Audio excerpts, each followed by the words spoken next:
Well, hello and welcome. It's great to have your company. Most Australians don't know that healthy babies with healthy mothers are being aborted in the late stages of pregnancy. 45 in South Australia alone since that state became the latest to legalise abortion to birth. A courageous Liberal, with the help of pro-baby and pro-woman advocate Professor Joanna Howe, has decided to do something about it. Ben Hood will join me shortly to talk about an innovative baby-saving bill he's introduced into the South Australian Parliament. Now, just weeks out from the ACT election, the Liberals have continued their purge of strong Conservative women, giving Elizabeth Kikkert, a member of the Legislative Assembly, the Moira-deeming treatment and disendorsed her from their ticket and have kicked her out of the party room. I'll speak with Elizabeth about her move to the Family First Party, which is the party that I have the privilege of being National Director of. Kirralie Smith joins us for Gender Reveal as usual. All that and more. Don't touch that dial.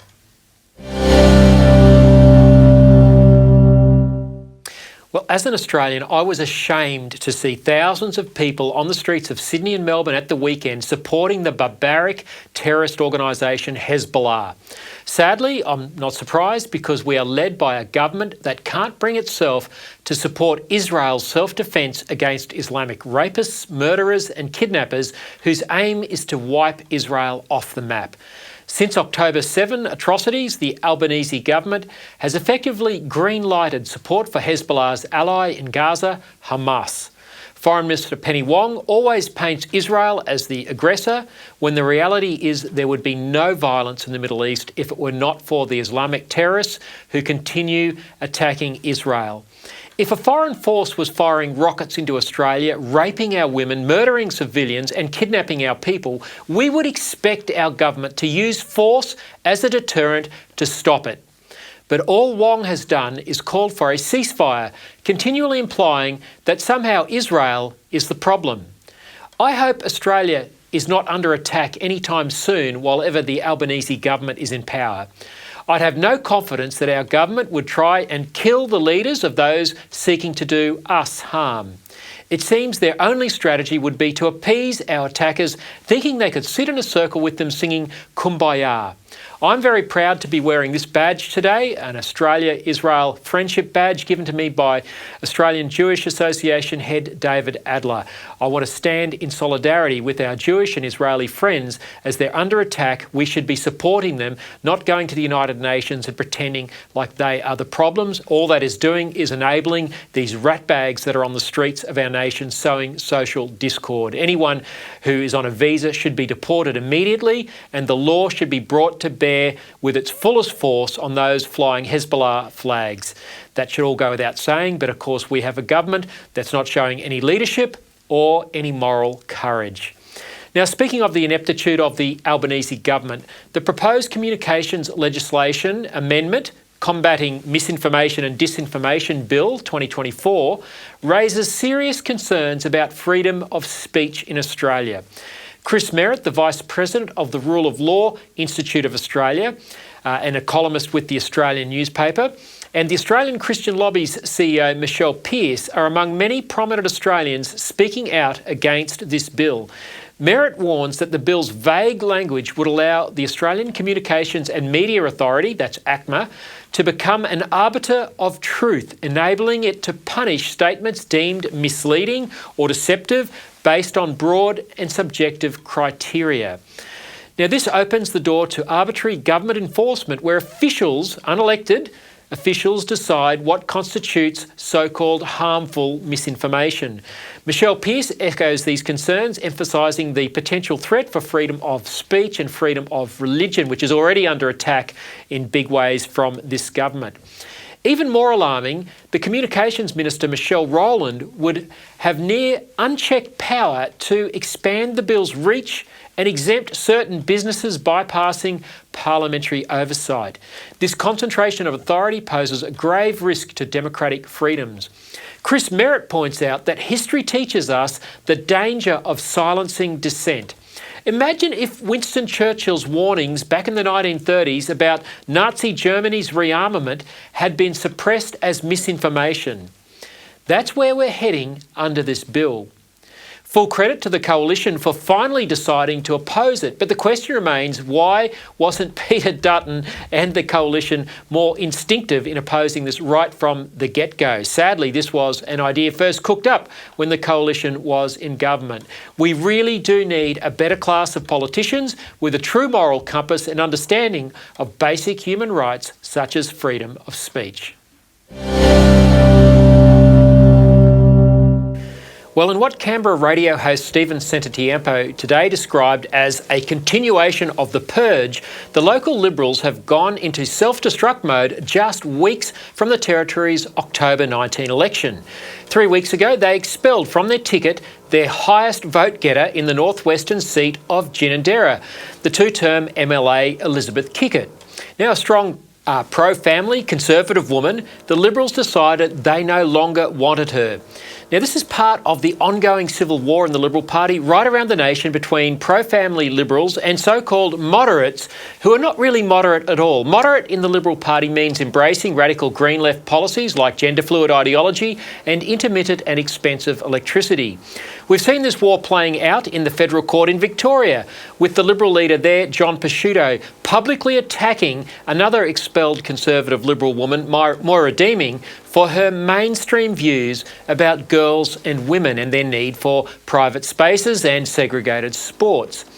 Now, despite the disappointment of being dumped on trumped-up allegations by the Liberals in Canberra, and treated very shabbily, I have to say, Elizabeth Kikkert decided she wanted to fight on and contest the election for families regardless. She has since joined the Family First Party, of which I have the privilege of serving as National Director. Elizabeth Kikkert joins me now. Elizabeth, welcome.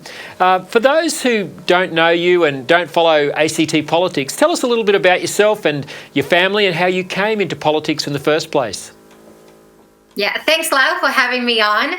So I'm a mom of 5 kids. I've got 2 beautiful boys and 3 handsome girls. I've got a 23-year-old, a 20-year-old, a 21, 18, and a 16-year-old. Happily living here in Canberra. And I got into politics in 2016. I was a full stay-at-home mom with 5 small kids, and something happened within our local neighborhood that I was consistently seeing car accidents in a nearby intersection. And I called and contacted our local members to have this intersection fixed because I didn't want to see people involved in car accidents. Anyway, I received an unsatisfactory response. A week later, Lyle, there was another car accident. Wrote back to our local member, unsatisfactory response came back to me.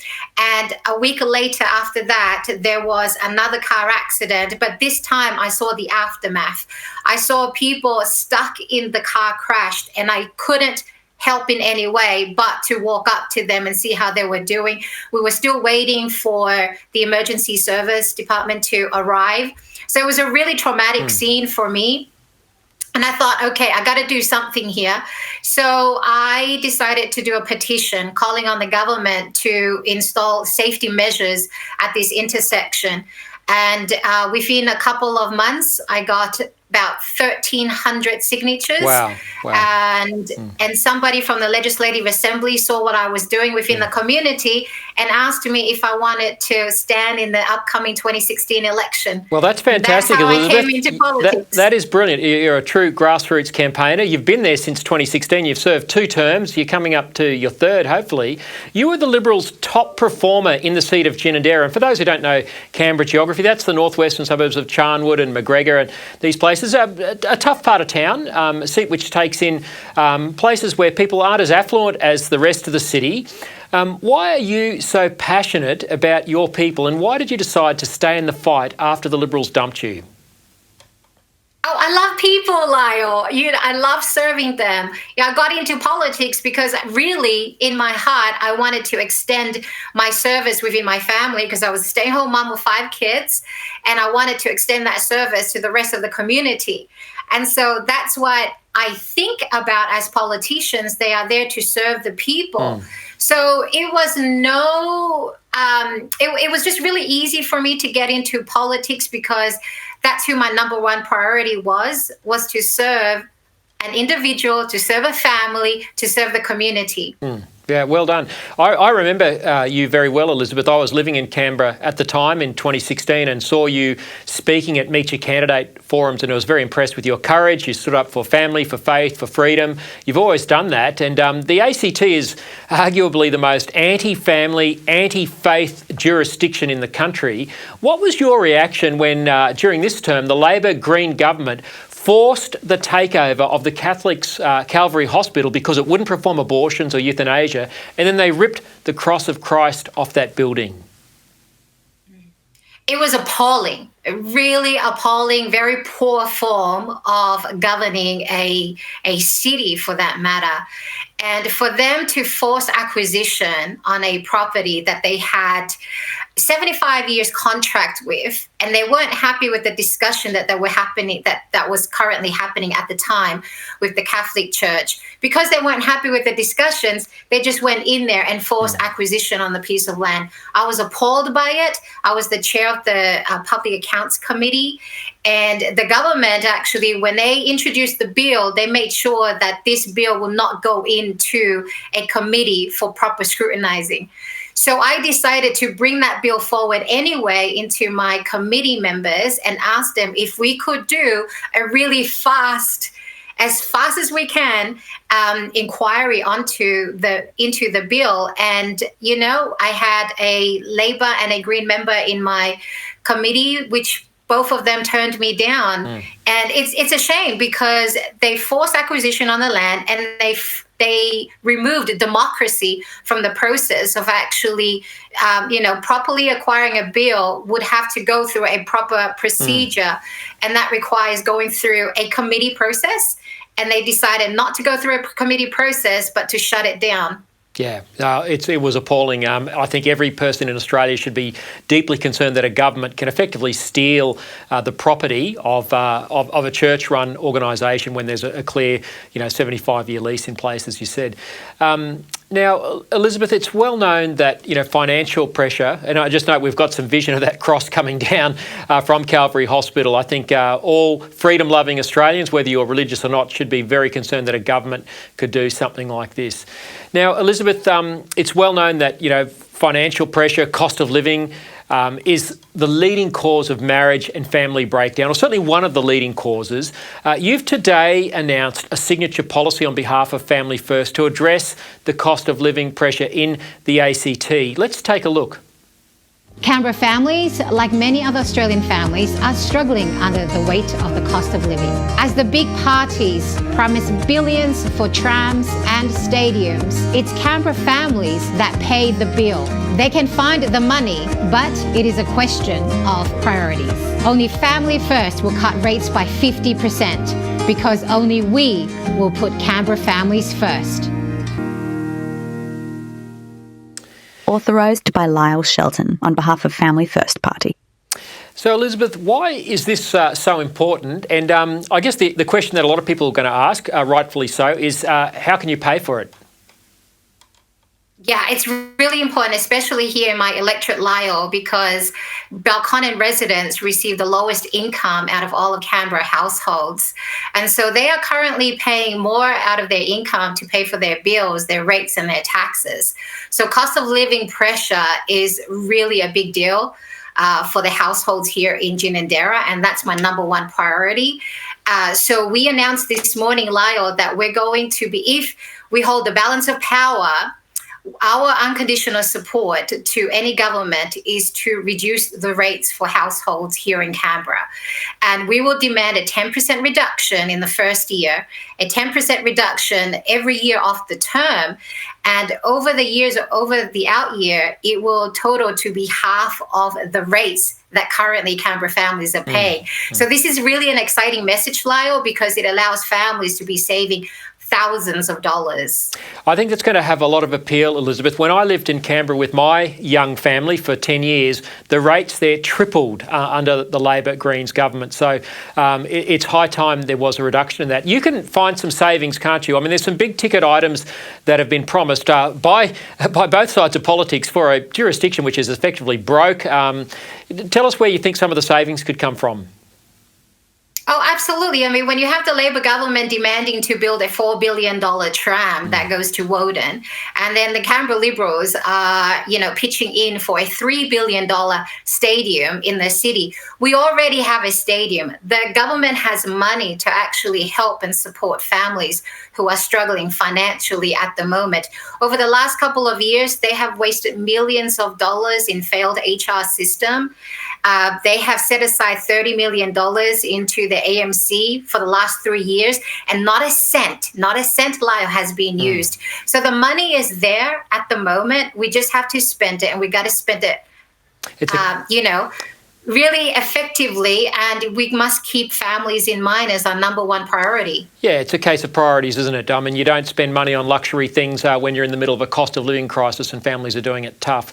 Well, Elizabeth, Family First is so proud to have you on board. You've lifted the profile of the party in the ACT in ways that we could never have dreamed of in this rebuild phase of the party. We're really looking forward to getting right behind you in the lead up to October 19. And Elizabeth, with Labor and the Greens and the Liberals rejecting pro-family voices like yours, it's so important that your voice remains in the nation's most anti-family and anti-faith legislative assembly. Thanks so much for your time today. Thank you, Lyle. Thank you so much.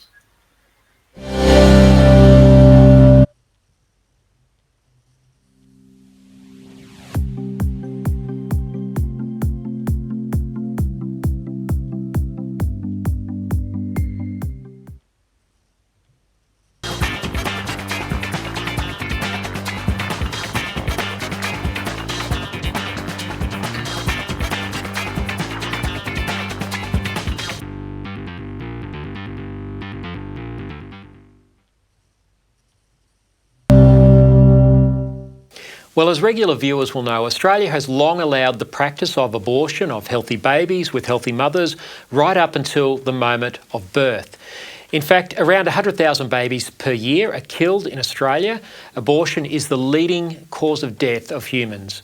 Hundreds of late-term abortions occur in Australia each year, despite polling showing widespread public opposition to this grisly practice. The more Australians get to know about what is going on, I believe the less they will support abortion and demand proper support for mothers. Now, in recent weeks, the brave Queensland midwife Louise Adsett blew the whistle on babies, late-term babies being born alive and left to die after the abortion attempts on their lives had failed. Now, around one baby per week is born alive after a failed abortion in Australia and left to die. Now, a courageous Liberal parliamentarian, with the help of the well-known advocate for babies, Professor Joanna Howe, decided to do something about this. Ben Hood has introduced a private members' bill into the South Australian Legislative Council that will protect babies from being killed in the third trimester. Ben Hood joins me now from Adelaide. Ben, thanks so much for your time. What persuaded you to take a step like this?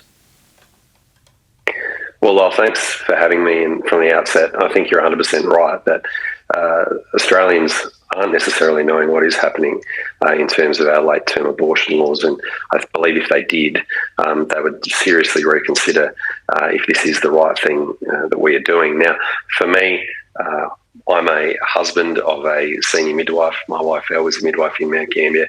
I've got 3 lovely kids.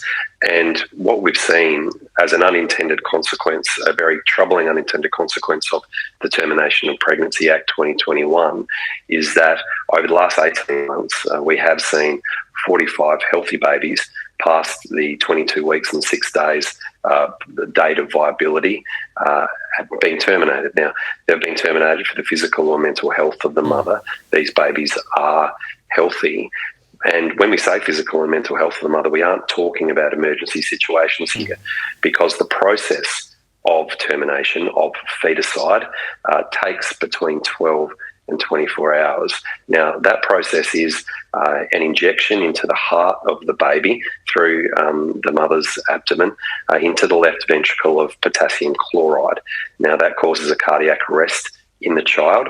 Then the mother is given labour-inducing drugs, and then she will deliver that baby stillborn. Now, I that is a gruesome thing to talk about, but that is exactly what happens. And indeed, the Meat and Livestock Australia's own guidelines says that if we are to euthanize an animal, it must be sedated. And these babies aren't sedated. It is a painful and violent process. And what people, I think, don't understand is that in late-term abortions, the baby must be delivered. There is no other way to get it out. And what my bill is saying is past 27 weeks and 6 days, 28 weeks into the third trimester, should a baby or should a mother seek a termination, she can do so, but that baby will be born alive and given every chance of life. My bill is a pro-woman, pro-child reform to the Late Term Abortion Act. Ben, it's quite shocking what you've described. I've been someone who's followed the pro-life movement for most of my life, but you've just described how we routinely kill babies that would otherwise be viable past 22 weeks that are being cared for in the neonatal units of our hospitals everywhere.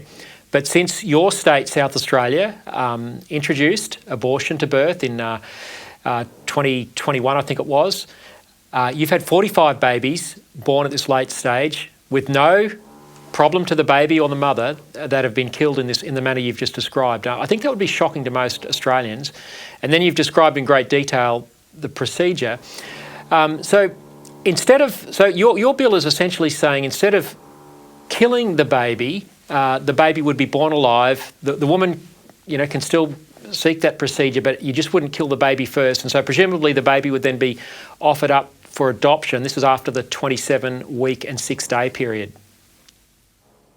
Yeah, that's correct, Lyle. So what this bill does, or the innovation of this bill, is that in the start of the third trimester, now 28 weeks is a number that we might not be able to understand. So I'll put it in another way. That is the start of the 7th month of pregnancy. Mm-hmm. So this child is starting at 7th month of pregnancy, and should a woman seek to terminate her pregnancy, she will have that choice right up to birth. But if she does seek it, that baby would be delivered alive. Now, again, for late-term abortions, the baby must be delivered. It will either be delivered stillborn and dead through a painful process that I described, or alive and given every chance at life. Now, we have a process of adoption here in South Australia through the Adoption Act 1988. A baby born early will, of course, be given every care in the neonatal care unit to ensure that they are comfortable. And should that baby have an issue that is not compatible with life, instead of a painful process of killing in utero, that baby would be given palliative care, such as morphine on the lips, being kept comfortable before they pass. What I'm proposing here is a pro-woman, a pro-child reform. We are not removing anyone's right to seek a termination, but past that third trimester date, that 28 weeks, a baby who is healthy can, of course, be delivered and put up for adoption. A baby that may have an issue that is not compatible with life will be given a palliative care and made comfortable prior to passing. I think this is a sensible way to ensure that we do safeguard against this unintended consequence, I believe, that most South Australians do not know that it's happening. Yeah, look, if there's 45 babies in South Australia being born in this, or being killed sadly in this way, you can extrapolate that around the nation. Ben, a lot of people would be, certainly some people, pro-abortion radicals, would be very critical of you and I to men talking about what is obviously a very sensitive issue for many women and families, but also affects men as well. But I guess that's why it's so important that Professor Howe organised a big demonstration of mainly young women, over 1,000 I believe, on the steps of Parliament House in Adelaide to support you. How important was that support to this initiative? Well, it's very, very, very important. Joanna has been at the forefront of this issue for a number of years now. Joanna assisted in the drafting of this bill along with 7 other women, legal and medical professionals, neonatologists, obstetrics professionals and midwives have all spoken into this bill. and helped in its drafting. But Joanna has been instrumental in that, and Joanna, with her great networks, managed to bring over 2,000 people to the steps of Parliament to very peacefully but forcefully say, this is the right thing to do. This is not removing the rights of a mother to choose a termination, but it is taking into account the rights of the child. We simply have to ask ourselves the question, at what point do the rights of the child exist? What point do they matter to the people of South Australia? And I believe this bill is a balanced and sensible way to safeguard against those unintended consequences. That's fantastic. Joanna Howe is a real hero of the pro-child and pro-woman movement. It's great to hear there were 2,000 people. The media reported 1,000. Surprise, surprise. Ben, what's been the reaction of your colleagues to this initiative? What counter-arguments could possibly be put in the Parliament to what you're proposing? Well, Lyle, this is a private member's bill, so this isn't Liberal Party policy. It is a conscience vote. These types of things are a conscience vote for our party, and I respect every single one of my colleagues and their position on this. And, of course, there will be different positions on this for them. Some of the arguments that may come are, and Chris Picton, the Health Minister, made this argument, in fact, to the media, that he said only, and he used the word only between 0 and 5 babies have been terminated past 28 weeks. Now, that means it's about 4, if you say between 0 and 5. 4 is simply too many. 1 is simply too many. We are talking about a baby here at 28 weeks that can have a full and healthy life. My wife, Elle, a midwife, has delivered a baby at 28 weeks, has then given that baby their immunisations, has seen that child walking down the street enjoying life. That is what we are doing here, to ensure that we safeguard against these terribly unintended consequences of these babies being aborted at such a late stage. So, Ben, where does the bill go from here? It's a private member's bill, as you said. Is there going to be a debate scheduled in the Parliament? Well, Lyle, it'll be up to me at what point I bring this to a vote. I have extended an opportunity to have a briefing with all of my parliamentary colleagues in the upper house and indeed in the lower house as well, so that they understand the bill, they understand the tenor of the bill, why we are doing what I am doing, and we can speak to that frankly and fearlessly, because people will have a lot of questions and we are ready to be able to answer them for people to help to understand. Now, that process will take a number of weeks as we try and find those places in the calendar. So, but I hope that we will move this bill through and put it to a vote by the end of the year. Very good. Well, Ben, we'll certainly follow the progress of this initiative with great interest here. I really appreciate your time being with us on ADH TV today. Thank you. Thank you, Lyle.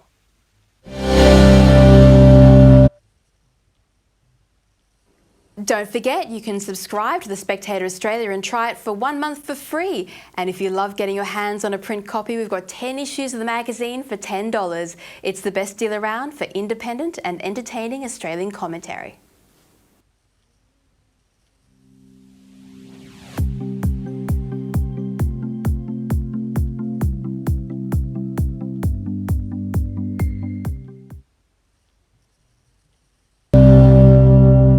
Well, it's time for our regular gender reveal segment with Binary Australia spokeswoman Kirralie Smith. Kirralie, great to have you again.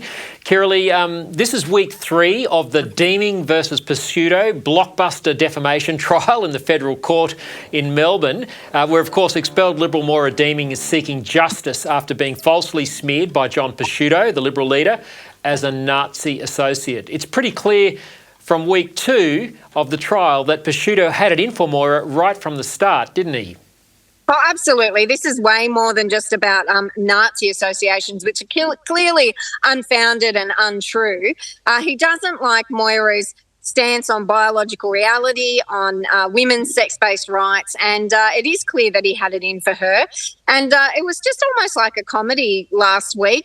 It's not funny, but it was ridiculous. You know, 1 minute he's accusing Angie Jones and Kelly J. Keane of being Nazi sympathisers or Nazis themselves. Then he says they're not. Then he's apologised to them, but it wasn't a real apology because, you know, he had to do it just for the settlement. Like, none of it makes any sense. He looks like quite ridiculous as more and more comes out in court. And Moira is totally vindicated. She did nothing wrong. She's got no association with Nazis. And John Pesutto needs to apologise and resign.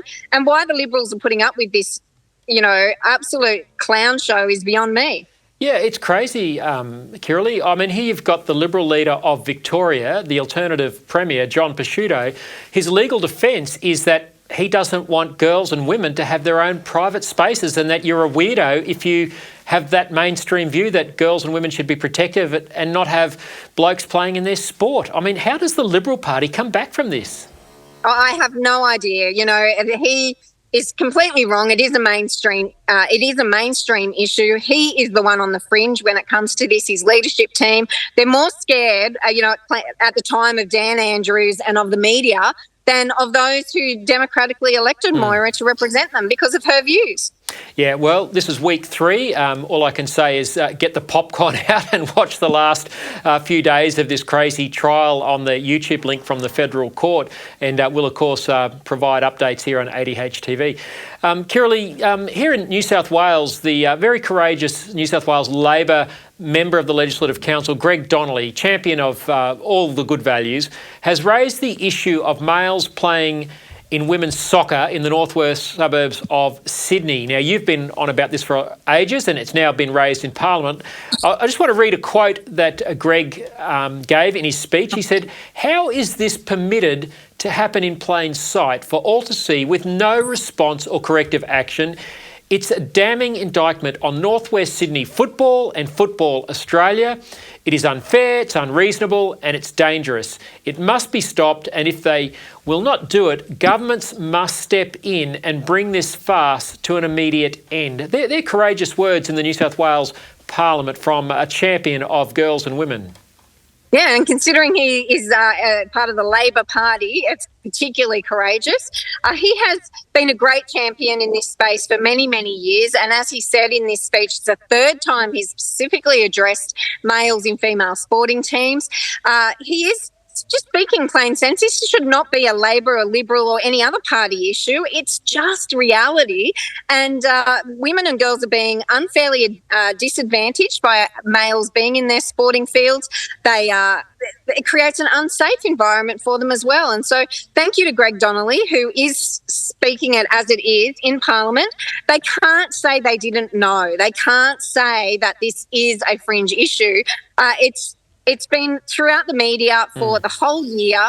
He specifically referenced flying bats. He went into all the detail of how many games they've won, they've lost none, the huge advantage these males have had in playing the females. And he has also, thankfully, acknowledged the pain and the trauma that this causes female athletes because they have nowhere to go. And until the law changes, gutless wonders that, Football Australia and all of the associations are going to continue to hide behind this, but we want to be inclusive and tolerant and have the diversity where, these men can still play soccer, but they don't have to play in the female sports. If they really want to be inclusive, make the men accept them. Exactly. Let the men accept them.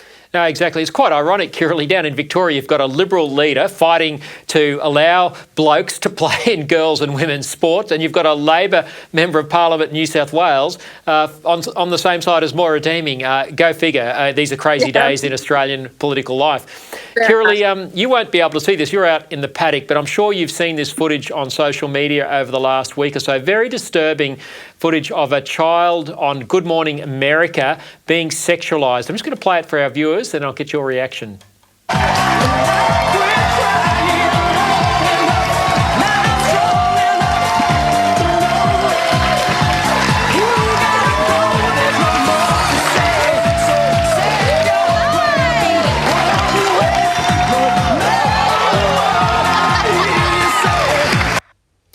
Now, Kira, this is shocking stuff. There's a little boy dressed as a girl strutting his stuff on the catwalk in a very sexualised way. What is the LGBTIQA plus political movement up to when it comes to having a small child, a small boy portrayed like this? Well, it's all in plain sight there, isn't it? There is nothing to be proud of in sexualising children. Never. There's just nothing. There is no exception. There is no circumstance under which it is okay to sexualise a child. And here they are doing it on national television in America, out and proud, not hiding their actual intent. And it's really sickening. And the fact that this is allowed to happen and that very few people are up in arms about it is really disturbing. Sure is. I think people have got to take a good hard look at what flies under the rainbow flag. Kiralee, that's all we have time for this week. Really appreciate your contribution on Gender Reveal right here on ADH TV. Thank you. Thanks, Lyle. Well, that's all we have time for this week. But before I go, special shout out to Stuart on the Gold Coast, who I bumped into last week, and he told me that he's listened to every one of my ADH TV shows via podcast. You, of course, can listen to the show through Spotify, Apple, or any of your other favourite podcast platforms if you prefer the audio format. Now, unfortunately, next week there will be no show. Sorry, Stu. ADH TV is moving to new studios in Artarmon, and many of the team will also be tied up at the CPAC conference in Brisbane. That's going to be a great event. I wish I was there too. So I'll be taking a break from filming, but we'll be back in 2 weeks' time. Now, you might have also noticed that my show drops at 7 p.m. That's a new time, 7 p.m. on Monday nights on the ADH TV website and app.